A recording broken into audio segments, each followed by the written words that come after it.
Hello, and welcome to Germantown Municipal Television's special coverage of Election 2020. My name is Colin Cardo, a student at Houston High, and I'm excited to bring you interviews with Germantown Board of Education candidates. Joining me now is a candidate for the Board of Education Position 3, Brian Curry. Mr. Curry has 2 children in the Germantown Municipal School District. He is a legislative chairman for the Forest Hill PTO. Mr. Curry is a process improvement advisor at FedEx, and he's here today to give us some insight into his plans as a school board member. Mr. Curry, thank you for being here. Yeah, thank you, Colin. So first, if you'd like to just start off and tell us a little bit more about yourself. Sure. So as you mentioned, I have 2 kids. My oldest is at Houston Middle School. My youngest is at Forest Hill Elementary. And as you mentioned, I'm on the PTO at Forest Hill Elementary, and I was involved in writing the bylaws for our PTO founding there. So that was a great experience to be part of opening a brand new school. Professionally, I was in management at FedEx. I did management training, did a lot of international training. So I've got a lot of experience in the business side, but I also have some teaching experience. Even though it's not children, it's working with adults. So I definitely can relate to the issues and the frustrations that teachers face each day. What compelled you to run for office? Well, it's funny you ask that. I've had a lot of people ask me, they say, why in the world do you want to get into this during this time? There's a lot going on. But I would say that during this time, especially, you need people that are willing to step up to the challenge. I feel like I bring a skill set that's not currently represented to the board with my operations perspective, but also feel like you need good people for good government and people with courage and conviction and that are willing to do what needs to be done. And I think now more than ever, that's really important. How do we keep the safeties of students a priority? So I think of safety of students really in 2 ways. First is our physical safety, so making sure our facilities are in good shape. Houston Middle School right now does have a need for us to build a secured entrance. Right now they're the only school in the district without a secured entrance, so we need to get that taken care of in short order. But also in this world, with the digital technology that we're using, I think that we need to make sure that we are keeping our students safe, just such as yourself, being alerted for cyberbullying and some of the issues that we face online. I graduated high school in 1994, so we didn't have any of the issues that you face now. And so I think we need to be aware of that and make sure that we're being proactive on that front and making sure that students feel safe online as well as at the school itself. Yes, sir. Social emotional health is key for students to learn at their full potential. How do you see the district fulfilling that obligation? So one of the goals of a school board is to drive student achievement, but you can't have student achievement, you can't have high test scores, you can't have academic advancement without students being in a good place emotionally and socially. And right now, I couldn't go back and be a teenager in your world. There's no way. If we go back to March and what happened when basically we were stopped in our tracks, school stopped, you weren't allowed to go and see anyone, we can't underestimate the impacts that had on you, not only then, but now the residual effects of that. And I don't think that's something we're going to be able to flip a switch and get over.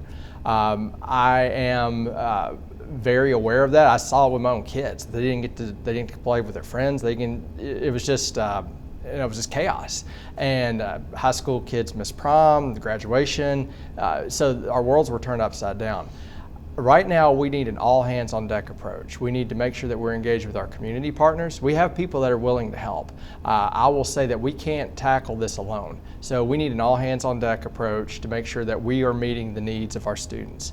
But we also need to make sure our students know that it's okay to admit that you are having difficulty. If we're not hearing from our students on that, then I think that's a sign of trouble. So I think we need to make sure it's okay to say that we're having troubles and difficulties with this. I think there's always been a stigma around that it's not good to admit that you need help. But I think now more than ever, we need to make sure that we're encouraging people. If you are struggling, admit it. Please ask for help, and let's do what we can to make sure your needs are taken care of. I do think one of the things that will help is if we can get back to a routine of getting back in school every day.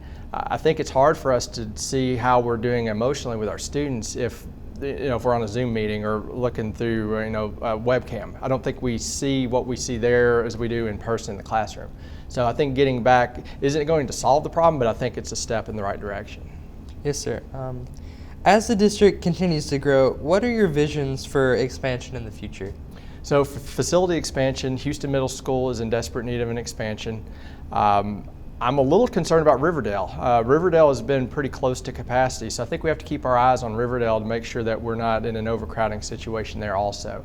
I'm excited to find out what we're going to do here at Houston High School with the land that we have acquired from the city and the park. So I think we have a lot of potential with our athletic fields and what we're going to do with the park. But I also look at expansion also from a classroom standpoint. And what are we doing for a well-rounded child? And so are we offering the classes that fulfill the needs in that regard? Fine arts is one thing that I've heard a lot from parents, and parents are pretty unhappy, the ones I've talked to about fine arts, that they feel like we can have a more robust offering. And so I think if we can expand in the classroom as well, I think that'll serve our students in our district very well.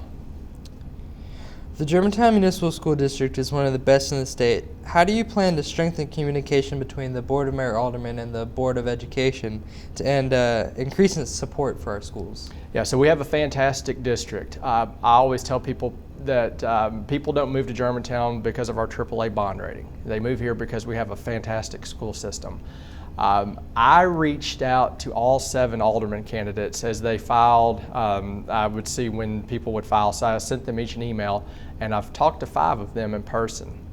And so I'm a big believer in building bridges and having that open line of communication. And I wanted them to know that, hey, I'm willing to discuss school issues with you, and I really wanted to get their thoughts as well on funding, facility needs. And so I think having that dialogue and really working toward mutual respect is something that serves our community well. I've also talked to Alderman Gibson and Alderman Scott Sanders and talked to them about my running and just getting their perspective and just making sure they know that I'm coming from a good place, that I want to build those bridges and make sure that we're working toward the same goal. At the end of the day in Germantown, the same voters elect the aldermen that elect the school board. So I think making sure that our voters are aware of the school issues helps them make good decisions on the alderman front. And then obviously, from the school board, us working with the aldermen to make sure that they know our needs, and they may well tell us no. We can ask for all the money in the world, all the money in the world's not there. So I think having that relationship and an open dialogue, very respectful, I think that's going to serve us well going forward. Yes, sir. And finally, do you have any last comments you'd like to leave us with? So I think we have an opportunity to really do some innovative things on the board. One of the things that I want to do, and I've observed being a member of a PTO board, I think we need to have a PTO liaison on the board. And I need 15 minutes to talk about all the things our PTO does. But really, the PTOs are our lifeblood of our schools. They do so much for the teachers, for the students, parent communication. So I think that we need to have a direct line of communication from our board to the PTOs and have maybe a monthly meeting with an update. But I think that meeting would be more listening for us and not so much the board talking. I also am a big advocate of having a student representative on the board. So a lot of people don't know Tennessee state law actually allows for student representation on our school board. Now that position doesn't vote, but you're there to give the voice of the student. As a matter of fact, Bill Lee just announced a student from Rutherford County in Eagleville has been named to be the student representative on the State Board of Education. So I'd like to see us emulate that and really do something different to make sure our students' voices are being heard. Now more than ever, I would love to hear the students' perspective on hybrid, virtual, how things are going for you in the classroom. Are you satisfied with all the class offerings that we have? I think there's a real opportunity for us to have that dialogue, and so I hope that we really take a hard look at that. Germantown's future really is tied to the success of our schools. So I, as a board member, know that we need a strong board, to advocate, be positive, and to really make sure that we have the best system for all of our citizens. And I would just ask that they really take a good look, and I really humbly ask for their consideration in the vote. Sir, thank you again so much for coming Yeah, on. thank you, Colin. I appreciate it. That's all the time we have for this interview. I'd like to thank my guest Brian Curry, who is running for Germantown Board of Education Position 3. If you'd like to watch more of our election coverage, please follow us on Facebook and YouTube at Germantown Municipal Television. You can watch us on Comcast Channel 17, AT&T Uverse Channel 99, and on our YouTube page. We'll be back with more interviews from Germantown Board of Education candidates.